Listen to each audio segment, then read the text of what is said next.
षडानंद कार्तिकेय जी महाराज का शिव महापुराण वर्णन करती है। किसी भी छठ के दिन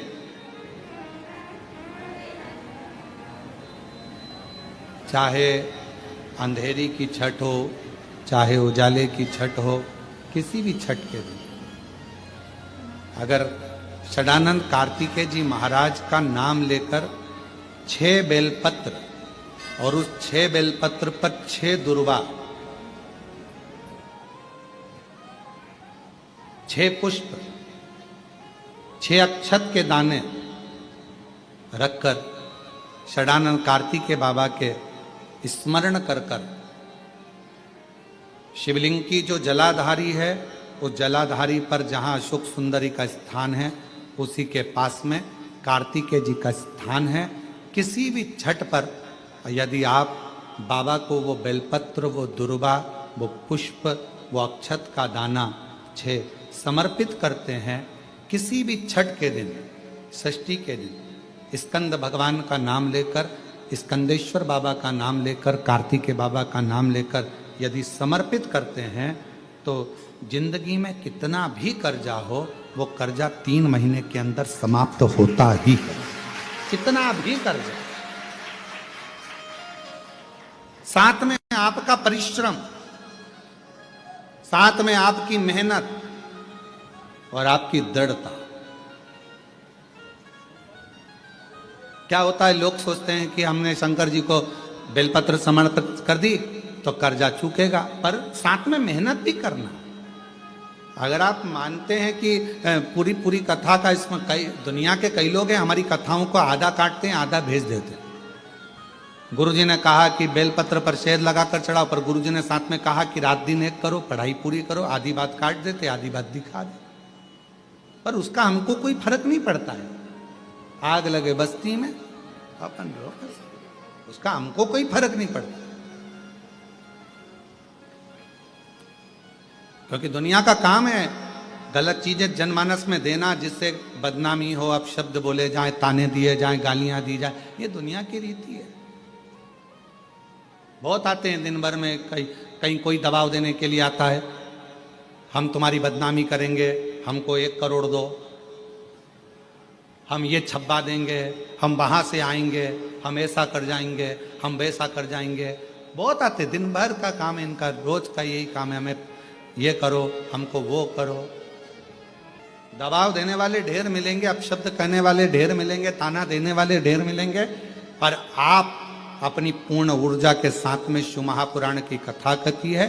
6 बेलपत्र, 6 पुष्प, 6 दुर्वा, 6 चावल के दाने और साथ में अपना परिश्रम पूर्ण करो। छठ के दिन स्कंद भगवान का नाम लेकर, स्कंदेश्वर का नाम लेकर भगवान शंकर के जलाधारी पर समर्पित करो, शिव जी से प्रार्थना करो और अपनी मेहनत को 4 चांद लगाओ। कर्जा चूकेगा जरूर, समाप्त जरूर। कर्जा का मतलब ये नहीं है कि आप कर्जा करे हो तो मेरे से बन नहीं रहा, मेरे प्राण छूट जाए तो अच्छा, मैं तो मर जाऊं, मैं टेंशन में हूं, मैं डिप्रेशन में हूं, बहुत परेशान हो गया, ऐसा हो गया। ना ना, दुख आता है, जब सुख आया, सुख चले गया तो दुख आएगा, तो दुख भी जाएगा, दुख भी समाप्त होगा। उसमें क्या विचार कर, ऐसा तो नहीं है कि दुख समाप्त नहीं होगा, दुख नहीं जाएगा।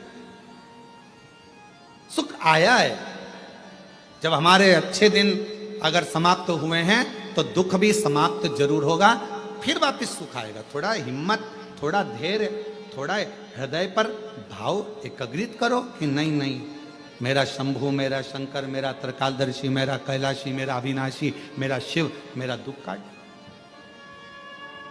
अब व्यक्ति क्या करता है कि जब दुख आता है ना तो बहुत घबरा सा जाता, बहुत घबरा। बहुत ध्यान देना इस कथा पर। शिव के मंदिर में कभी भी जाओ,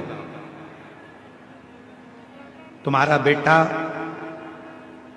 कोई नीट का एग्जाम दे रहा है, कोई कंपटीशन एग्जाम दे रहा है, तुम्हारी बेटी कोई परीक्षा दे रही है, तुम्हारा बच्चा, बेटा बेटी, पति पत्नी, कोई भी कोई एग्जाम में बैठने का प्रयास कर रहा है, पहले तो उससे कहो कि अपनी मेहनत 4 गुना कर, खूब पढ़, परिश्रम 4 गुना कर।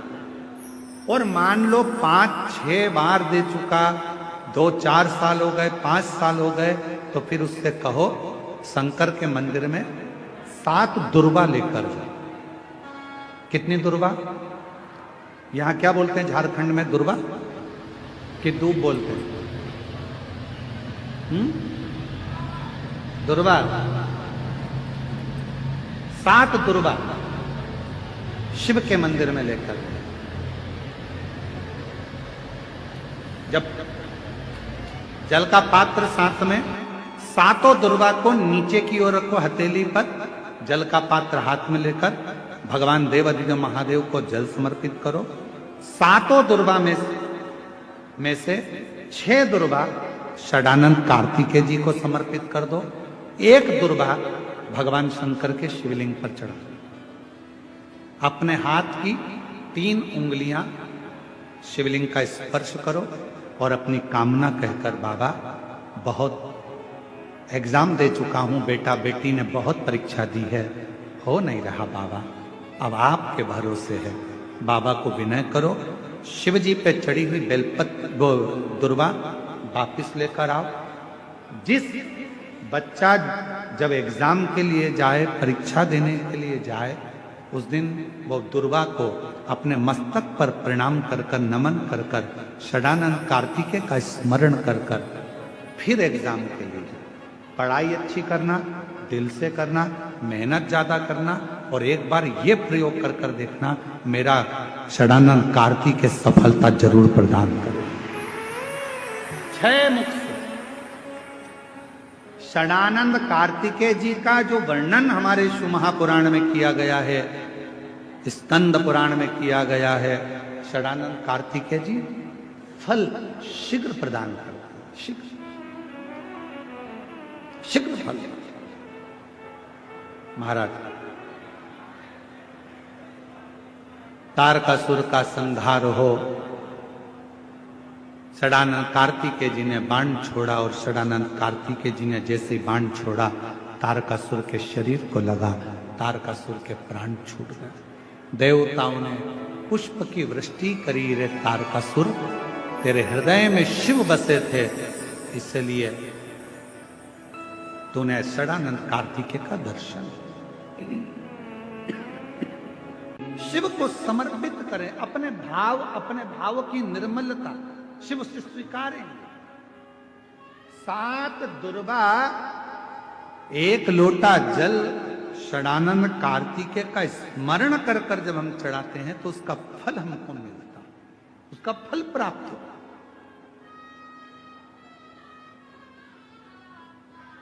उसका फल हमें मिलता है।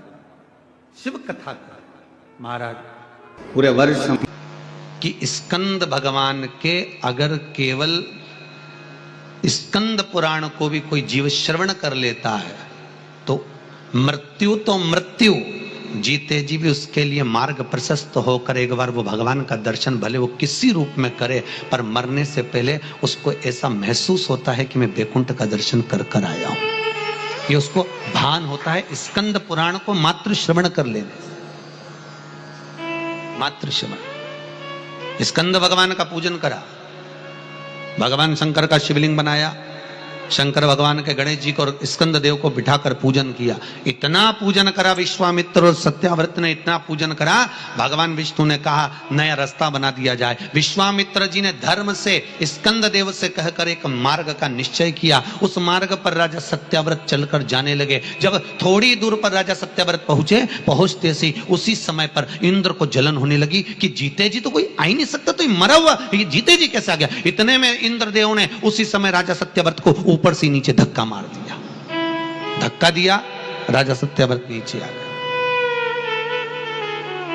वैकुंठ के मार्ग से धक्का देकर राजा सत्याव्रत को नीचे फेंक दिया।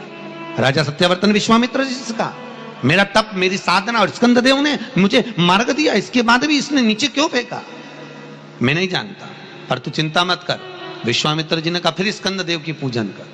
महाराज, एक बेलपत्री एक तुलसी, एक बेलपत्री एक तुलसी, एक बेलपत्री एक तुलसी स्कंद देव को चढ़ाया गया।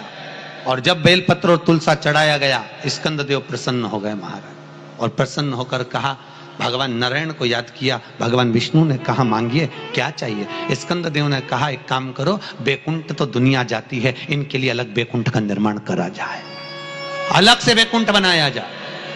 बैकुंठ लोक और मृत्यु लोक के बीच में एक बैकुंठ बना दिया गया, और उस बैकुंठ पर मार्ग प्रशस्त करा सत्याव्रत के लिए। जब राजा सत्याव्रत के लिए मार्ग प्रशस्त करा, तब भगवान विश्वामित्र को लगा कि बैकुंठ तो हवा में टंग रहा, कहीं वापिस सत्याव्रत ऊपर चढ़ा और नीचे गिर गया तो करा क्या जाए। तब भगवान विश्वामित्र जी ने उसी समय पर एक बड़ा सा खंबा ले जाकर उस बैकुंठ में लगाया। खंबे को लगाया, सत्याव्रत ऊपर गया। जाने के बाद जैसे सत्याव्रत ने प्रणाम करा, प्रणाम करते ही, बैकुंठ का दर्शन करते ही एक अश्रु उस खंबे पर गिरा। उस खंबे पर गिरते ही वो अश्रु के खंबा स्पर्श होने से नारियल का वृक्ष प्रकट हो गया। भगवान उसी समय माता पार्वती ने कहा, स्कंददेव भले लोग गणेश जी का पूजन करे, प्रथम गिनती में गिने, पर तू हर कलश के ऊपर तू ही विराजमान मिलेगा। और स्कंददेव उस नारियल के रूप में विराजमान हो गए महाराज। उसके लिए बैकुंठ का रास्ता दूसरा बना दिया जाएगा, और वो जीते जी बैकुंठ जीते जी। आज स्कंद षष्ठी है, तो आज के ही दिन, स्कंद षष्ठी के ही दिन, एक बेलपत्र, एक दुर्वा, एक श्वेत पुष्प, सफेद फूल, स्कंद भगवान का जो स्थान है, स्कंद भगवान का जो स्थान है, उस स्थान पर एक बेलपत्र, एक दुर्वा, एक श्वेत पुष्प चढ़ाकर जल की धार को स्कंद बाबा पे समर्पित करते हुए शिवलिंग पर अगर समर्पित किया जाता है, तो कितना भी, चाहे परिवार में विवाद चल रहा हो, चाहे परिवार में विवाद चल रहा हो, चाहे रिश्तेदारों में विवाद चल रहा हो, चाहे आपस में विवाद चल रहा हो, स्कंद षष्ठी के दिन अगर जल स्कंद भगवान का नाम लेकर समर्पित किया जाता है आज के दिन, तो परिवार में वापिस प्रेम बढ़ जाता है और परिवार टूटने से बच जाता है। इतना नियम स्कंद षष्ठी का, इतना क्रम शिव महापुराण के अंतर्गत आता। आप सभी बड़े धनभागी हैं, बड़े किस्मत वाले हैं और बड़े भाग्यशाली हैं। शिव जी की बड़ी कृपा आप सभी पर है। दुर्वा जो उत्पन्न हुई है, इसमें इतना बल कहां से आ गया। शंकर भगवान बोले रहे, ओ इंद्र, तुम्हारे अमृत से भी बड़ी प्रबल है ये दुर्वा। जिस समय पर अमृत का कलश निकला, उस अमृत के कलश को देवता लेकर जा रहे थे, ले जाते राक्षसों से छुड़ाकर सबसे पहले इन्होंने समुद्र के किनारे पर उसको छुपाया। उस जगह पर भगवान विष्णु की जंघा के रोम पड़े थे, जिससे दुर्गा उत्पन्न हुई थी। उस दुर्गा पर इस कलश को रखा, रखते ही एक देवता ने उसके उठाकर देखना चाहा, तो उसमें से थोड़ा सा भाग अमृत का नीचे गिर गया, जो दुर्गा पर पड़ गया। और आगे गए, फिर इसको छुपाया, वहां भी दुर्गा थी। फिर और आगे गए, वहां भी दुर्गा थी। सुन इंद्र, तेर को जो अमृत मिला तूने एक बार में पिया, ब्रह्मा को जो अमृत मिला वो ब्रह्मदेव ने एक बार में पिया, वरुण को जो अमृत मिला वो एक बार में पिया, पर इस दुर्वा को जो अमृत मिला वो 5 बार मिला। इसलिए पंच दुर्वा लेकर तू गणेश के पास जा और उसको दे, क्योंकि ये 5 अमृत के कुंड से भी प्रबल है। ये 5 अमृत के कुंड से भी प्रबल है, लेकर जा तू ये दुर्वा। और इंद्र ने दुर्वा दी, गणेश जी को खिलाई। जैसे खिलाई, गणेश जी के भीतर की जो अग्नि थी वो समाप्त हो गई। तकलीफ किसकी जिंदगी में नहीं आती। भगवान राम के जीवन में भी दुख आया, भगवान कृष्ण के जीवन में भी दुख आया, तकलीफ किसको नहीं आती, सबको। इसलिए किसी के दुख को देखकर कभी खुश मत हो। जरा सा किसी के ऊपर तकलीफ आई और सब लोग मिलकर चर्चा करने लगे, अच्छा हुआ, अच्छा हुआ, बहुत बढ़िया हुआ, ऐसा तो होना ही था, इसने तो ऐसा करा, अच्छा हुआ। ना ना, किसी को बीमारी आई, कभी मत कहो कि दूसरे को बीमारी आती है ना, तो दुनिया के लोग सोचते हैं कर्म का दंड भोग रहा है, और खुद को बीमारी आई, फिर खुद को तकलीफ आई, फिर खुद को कष्ट आया, फिर। इसलिए कभी किसी की जिंदगी में अगर तकलीफ है तो भगवान से प्रार्थना करना, बाबा इसके जीवन में दुख आया है, भले मेरा बेरी है, कष्ट है, मेरे से लड़ता है, पर बाबा दुख समाप्त करना। जब हम सर्वे भवन्तु सुखिनः की कामना करेंगे ना, तो सबसे पहले भगवान सुख हमको देगा, सबसे पहले सुख हमें मिलेगा। इत्र की शीशी खोलिए, दूसरे पर इत्र लगाइए, सबसे पहले इत्र की खुशबू किसको आएगी? जम के बोलो, अपने। हमारा हाथ सुगंधित होगा क्योंकि हमने इत्र की शीशी खोली है। पहले सुगंध हमको आएगी, सामने वाले को बाद में, क्योंकि इत्र की शीशी हमने खोली है। हम जब दूसरे के लिए अच्छा बोलना प्रारंभ करेंगे तो सबसे पहले परमात्मा हमारा अच्छा करना प्रारंभ कर देगा।